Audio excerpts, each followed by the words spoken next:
Question number 1, निम्नलिखित का मान ज्ञात कीजिए।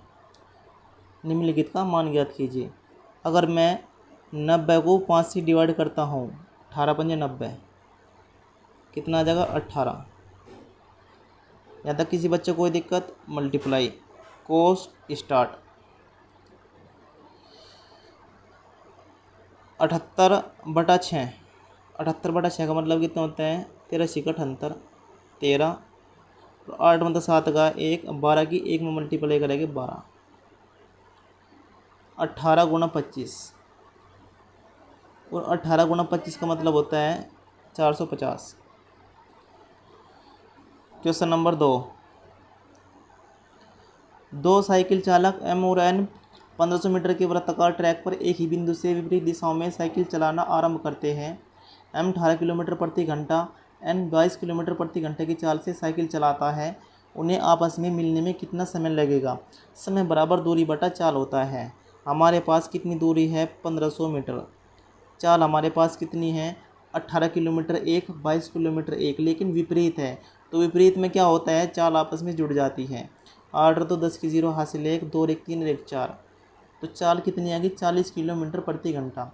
आंसर हमारा सेकंड में आ रहा, तो इसे क्या कर लेंगे? मीटर प्रति सेकंड में कन्वर्ट कर लेंगे। 5/18 से मल्टीप्लाई करके 18 ऊपर चले जाएगा।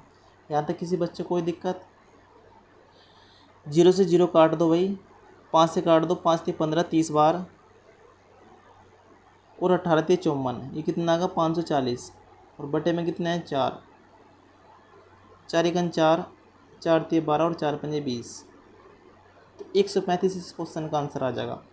क्वेश्चन नंबर 3, 6 सेंटीमीटर व्यास और 14 सेंटीमीटर ऊंचाई वाले एक बेलन का आयतन ज्ञात कीजिए। बेलन के आयतन का फार्मूला होता है पाई आर स्क्वायर एच। पाई का मान 22/7, आर का मान कितना दे रखा? रेडियस हमारे पास 6 सेंटीमीटर व्यास है, तो रेडियस कितनी हो जाएगी? आधी। तो आर स्क्वायर का मतलब होता है 3 × 3, और एच का मान कितना दे रखा? 14। आंसर जो भी होगा, आंसर जो भी होगा वो 9 का मल्टीपल होगा। आंसर जो भी होगा 9 का मल्टीपल होगा। 3 3 9। आंसर जो भी होगा 9 का मल्टीपल होगा। पहली बात तो ये ऑप्शन पकड़ लो भाई, 9 का मल्टीपल कौन सा है? 6 और 7 13, 13 3 16, 9 का मल्टीपल नहीं। 2 1 3, 3 8 4 7, 9 का मल्टीपल नहीं। 8 8 16, 16 3 19, 9 का मल्टीपल नहीं। 9 6 15, 15 3 18, 9 का मल्टीपल है। एक ही आंसर 9 का मल्टीपल है। यही हमारे क्वेश्चन का आंसर होगा। क्वेश्चन नंबर 4, एक जिले की जनसंख्या 3,72,000 है, जिसमें 1,68,000 पुरुष हैं। 20% जनसंख्या साक्षर है। यदि 20% पुरुष साक्षर है तो साक्षर महिलाओं का प्रतिशत ज्ञात कीजिए। साक्षर महिलाओं का प्रतिशत ज्ञात कीजिए। इस डाटा पर यह सवाल डिपेंड नहीं है। इस डाटा पर यह सवाल डिपेंड नहीं करता।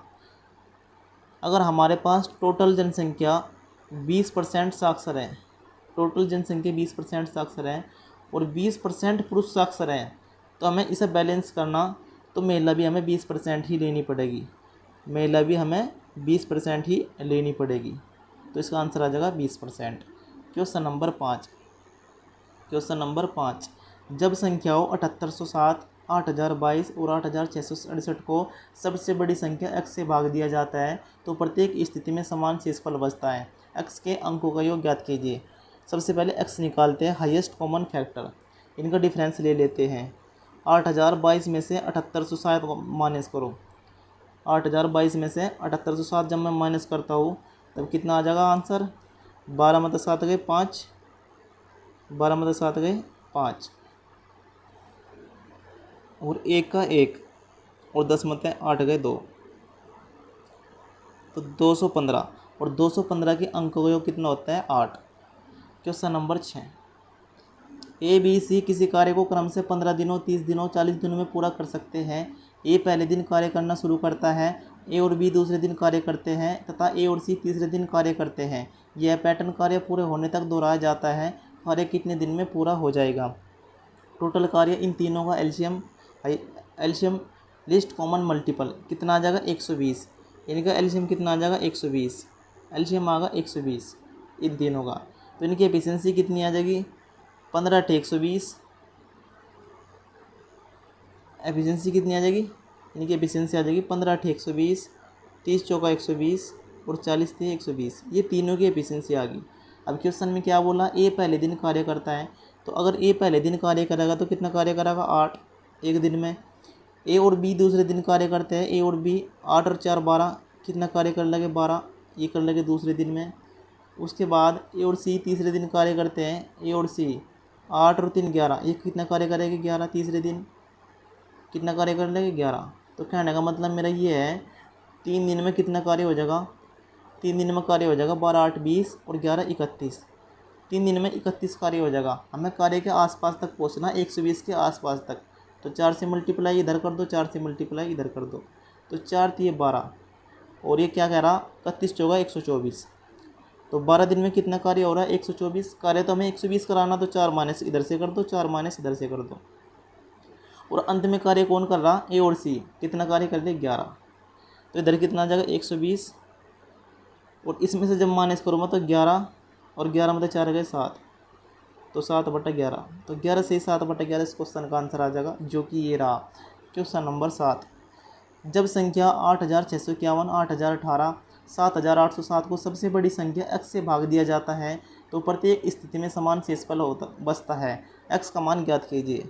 x का मान हाईएस्ट कॉमन फैक्टर हमें निकालना HCF। तो इनका डिफरेंस ले लेते हैं, यहाँ से ले लो, 8 × 7 का 1, 1 का 1 और 10 × 8 गए 2, तो कितना आगा, 211। तो 211 इस क्वेश्चन का आंसर आ जाएगा, ये रहा क्वेश्चन नंबर 8। किसी वस्तु पर लगने वाला बल उस द्रव्यमान के अनुक्रमानुपाती होता है।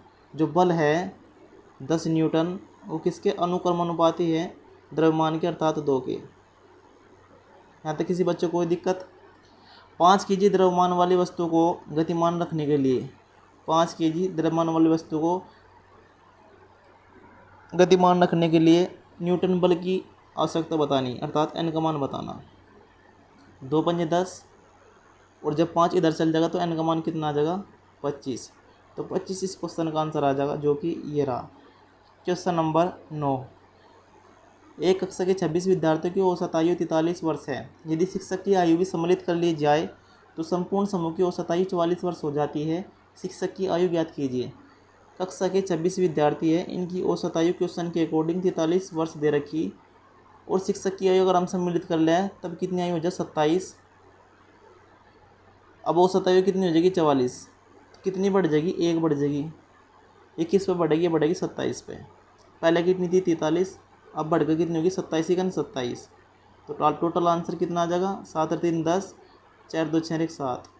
अब बढ़ कर हो जाएगी टोटल ये 70। तो शिक्षक की आयु कितनी आ जाएगी, 70। Question number 10। एक दुकानदार ने 540 में एक वस्तु खरीदी। 10% लाभ प्राप्त करने के लिए उस वस्तु को किस मूल्य पर बेचना चाहिए। क्रय मूल्य है 540, 10% का लाभ करवाना चाह रहा तो 11/10 में बेचेगा। 0 से 0 काट दो, इकाई अंक आ जाएगा 1 चौका 4, जो कि ये रहा क्वेश्चन नंबर 11। वरुण के पास 1230 रुपये हैं, उसने इसे अपने पुत्रों आशीष और अरुण में बांट दिया। कितने रुपये है टोटल, 1230 रुपये। 2 लड़कों में बांट दिया, एक का नाम आशीष है और एक का नाम है अरुण। एक का नाम आशीष, एक का नाम अरुण। किस रेशो में बंटा, 5% के हिसाब से। अगर से 20 मिले तो 1 रुपये आदि से मिल जाएगा 21। टोटल वैल्यू हमारे पास कितनी है, 1230। क्वेश्चन के अकॉर्डिंग टोटल वैल्यू कितनी हो जाएगी, 21 + 20 41। और वरुण ने अरुण को कितनी राशि दी, 20। तो 20 की वैल्यू बतानी है। तो 41 दिए, ऊपर आ जाएगा 30, और 30 के जब मैं 20 में मल्टीप्लाई करूँगा 600, इस क्वेश्चन का आंसर आ जाएगा। Question number 12। एक प्लैटिनम अंगूठी का अंकित मूल्य 52,300 है। 52,300 है, 52,300। और यह 20% और 4% की 2 क्रमिक छूट पर बिक्री के लिए उपलब्ध है। प्लैटिनम का विक्रय मूल्य कितना है, कितनी छूट पर उपलब्ध है ये, 20% और 4% की छूट। तो 20 और 4 24, माइनस के 24 प्लस, और 20 चौक 80 अर्थात 0.8। तो ये छूट पर उपलब्ध है 23.2% पर यह उपलब्ध है। ठीक है, यहाँ तक किसी बच्चों को कोई दिक्कत। परसेंटेज से मैंने क्या कर दिया, 2 जीरो हटा दी। परसेंटेज से मैंने 2 जीरो हटा दी। जब मैं 523 की 23.2 में मल्टीप्लाई करूँगा, 523 की 23.2 में मल्टीप्लाई करता हूँ, तब कितना आंसर आ जाएगा, 12,133। 12,133, ये छूट आ गई 12,133, ये टोटल कितनी आ गई, छूट आ गई। और जब मैं इसमें से माइनस करूँगा 52,003 में से छूट को, तो विक्रय मूल्य कितना आ जाएगा, 40,166।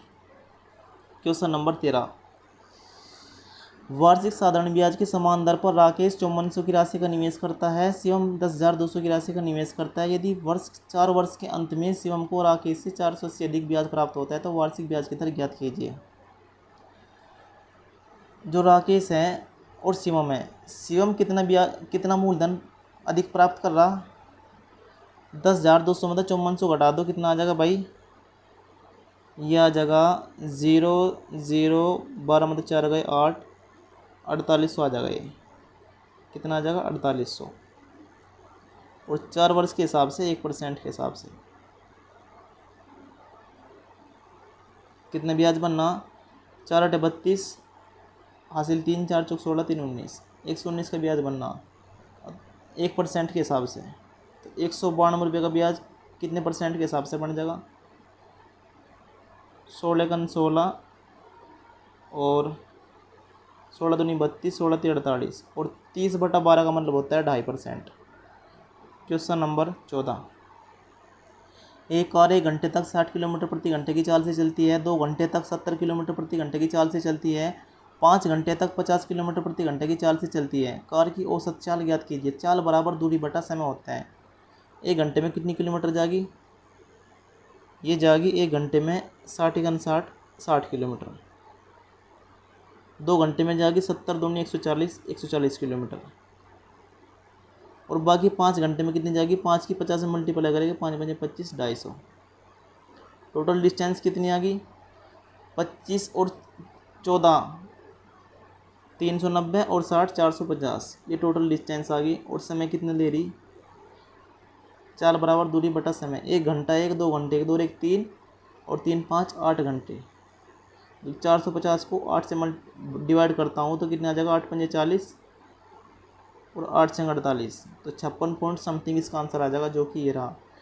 क्वेश्चन नंबर 15, 450 मीटर और 350 मीटर लंबाई वाली 2 रेलगाड़ियाँ एक ही दिशा में क्रम से 80 किलोमीटर प्रति घंटा और 110 किलोमीटर प्रति घंटे की चाल से गतिमान है। पीछे से आ रही तेज चाल वाली रेलगाड़ी दूसरी रेलगाड़ी को पूरी तरह से पार करने में कितना समय लगेगा, और समय बताना मिनटों में। समय बराबर दूरी बटा चाल। टोटल दूरी कितनी है, 450 प्लस 350, 4 और 3 7 अर्थात 800। और समय कितना ले रही है इस, और इनकी चाल कितनी है, समय निकालना, चाल कितनी है 110 किलोमीटर और 80 किलोमीटर। ये एक ही दिशा में चल रही, तो चाल घट जाएगी, तो 11 मत 8 गए 3 अर्थात 30 किलोमीटर चाल आ गई। तो आंसर बताना मिनट में, तो 5/18 से मल्टीप्लाई कर दो, 18 चल जाएगा ऊपर। अभी आंसर है सेकंड में, मिनट में बताना तो बटे 60 करो भाई। 2 0 से 2 0 काट दो, कट गई 36 18 कट गया 8/5, और 8/5 का मतलब क्या होता है, 5 × 5 और 5 × 30, 1.6 मिनट, जो कि ये रहा। क्वेश्चन नंबर 16, निम्नलिखित का मान ज्ञात कीजिए। 13 की 25 में मल्टीप्लाई करो, 13 5 65 हासिल 6, 13 दूनी 26 6 32 गुणा 2 को 2 से डिवाइड करा 1 और 3 को 3 से डिवाइड करा 1, तो 325 की जब मैं 1 में मल्टीप्लाई करूँगा तो 325 इस क्वेश्चन का आंसर आ जाएगा, जो कि ये रहा। क्वेश्चन नंबर 17, वीर के पास 1632 रुपये हैं। वीर के पास कितने रुपये है, 1632 रुपये। उसने इसे अपने पुत्र नितिन और प्रवीण में बांट दिया। नितिन और प्रवीण में किस रेशियो में, 4% के हिसाब से। अगर इसे 25 मिल रहा तो इसे कितने मिलेगा, 26, इस हिसाब से बांट दिया। क्योंकि इनकी एज में 1 साल का डिफरेंस है। टोटल राशि कितनी है, 1632, क्वेश्चन के अकॉर्डिंग 51 गुना वीर ने नितिन को कितनी धनराशि दी, नितिन को दी 26। आंसर जो भी होगा वो 26 में 13 छिपाओ, 13 का मल्टीपल होगा, 13 6 78, 13 चौका 52, राइट। 813 से नहीं कटता, ये आंसर नहीं हो सकता। 13 5 65 बच गए कितने, 3, 32 नहीं कटता 13 से, ये आंसर नहीं हो सकता। और 913 से कटता ही नहीं, तो एक ही आंसर आ जाएगा फर्स्ट। क्वेश्चन नंबर 18, रोहिणी ने 153 कुर्सियाँ बेची, उसे 63 कुर्सियों के विक्रय मूल्य के बराबर लाभ हुआ। 63 कुर्सियों के विक्रय का मूल्य बराबर लाभ हुआ, तो खरीद कितने की रखी? खरीद कितने की रखी? 153 मतलब घटा दो भाई 63, खरीद रखी 90 की, तो गुना 100%। 0 से 0 कट गई, 9 से 63 और 7 की जब मैं 10 में मल्टीप्लाई करूँगा तो 70 इस क्वेश्चन का आंसर आ जाएगा, जो कि ये रहा। क्वेश्चन नंबर 19, एक मूवी टिकट की मूल कीमत और मूवी टिकट की बढ़ी हुई कीमत के बीच का अनुपात 10:13 है। यदि मूवी टिकट की मूल कीमत 250 थी तथा सिनेमा हॉल की अधिकतम क्षमता अर्थात 3600 व्यक्तियों के आधार पर कुल 3600 टिकट बेचे गए, तो सिनेमा हॉल की आय में कितनी वृद्धि हुई? ये बताना, कितनी वृद्धि हुई? मूवी की मूल कीमत कितनी है टिकट की? 250, और टिकट कितने बिके? 3600, बराबर 3 जीरो लगाओ भाई, 1 2 3, 25 छिका 150 हासिल 15, 25 थे 75 और 15 90। ये तो आ गई कीमत मूल की। वृद्धि के बाद कितना है? वृद्धि के बाद कितना है? 250 बटा मूल गुणा 13, ये वृद्धि के बाद है। 13 पंजे 65 हासिल 6, 13 दूनी 26 और 6 31, 26 और 6 32, तो वृद्धि के बाद है 325, किस पे? 36 पे ही। टिकट तो इतने भी गए ना, मल्टीप्लाई करो भाई, मल्टीप्लाई इसकी। मल्टीप्लाई करने की आवश्यकता नहीं है, क्योंकि बताना कि आय में कितनी वृद्धि हुई। क्या बताना? आय में वृद्धि बताना, अर्थात इनका डिफरेंस होगा, आंसर जो भी होगा इनका डिफरेंस होगा। तो 3600 तो कॉमन आ जाएगा, 3600 तो कॉमन आ जाएगा भाई, इसे भी लिखने की आवश्यकता नहीं है। इनका डिफरेंस ही तो आय में वृद्धि होगा, 3600 तो हमारा आ जाएगा कॉमन। तो 325 मत है, 250 का कितने बचेगा? 5, 12 मतलब 5 का कितना होगा? 7, और 2 मतलब 2 गए 0। तो 3600 की 75 में मल्टीप्लाई करो भाई, 0 की 0, 0 की 0, 36 पंजे 180 हासिल 18, 36 की 18 7 में मल्टीप्लाई करो 252, और 252 में 18 जोड़ो 270, जो कि ये रहा। क्वेश्चन नंबर 20, जो इस मॉक का अंतिम क्वेश्चन है। एक कर्मचारी के वेतन में 30% की वृद्धि की जाती है। कर्मचारी का वेतन 100% है, 30% की वृद्धि कर दी, कितना होगा? 130।